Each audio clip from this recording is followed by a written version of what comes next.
High রে গরম রে, দাদু দাদু মরলাম মরলাম, বাঁচাও মারি, ইয়ে ফ্যানের পাওয়ারটা একটু বাড়িয়ে দাও।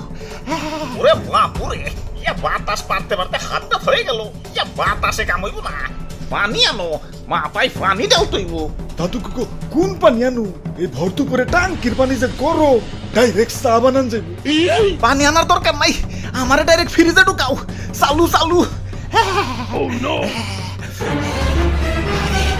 আরে ধরো, ইয়া তো নাটক করার গিয়াছে। ইয়া গরমের দিনে তো গরম লাগবোই, তাই বলে তো নাটক গরম লাগবো। ইয়া কয়টা মাস ধৈর্য ধরো না, ইয়া শীতকাল তো আইতাছে। আর দাদু শীতকাল আই হেই তো টুকুতে যাবো গা। বইয়ে পড়ছি বাংলাদেশ 6 ঋতুর দেশ, কনে 6 ঋতু? আমি না খালি 2 ঋতু দেখি, গরমকাল আর শীতকাল। 2 ঋতু না, 1 ঋতু। শীত তো আইসাই ফুরুত করে জায়গা, সারা বছর তো খালি গরমই থাকে। আমার বই লেখছে বাংলাদেশ নাকি নাতিশীতোষ্ণ অঞ্চল, মানে শীতও না গরমও না, মাঝামাঝি। এই লাইনটা লেখছে কোন হালাই রে? নির্গা থালাইয়া সিরুমে বহে বয়ে লেখছে। মানসে কয় জীবনে সফল হইতে গেলে নাকি ঘাম ঝরাইতে হয়। হালাই গরমে শরীর থেকে তোর কম ঘাম ঝরলো না, সফল হই না গেলা। না অনেক হয়েছে, আর না, গরমের গুড়াই পানি ডাল তুই। তো ভাইয়া একটা রকেট রেডি করো তো, সূর্য মামার তেজটা একটু কমিয়ে দিয়াহি।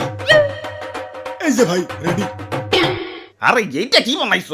এইটা দেখি সূর্যে যাওয়া যাইব।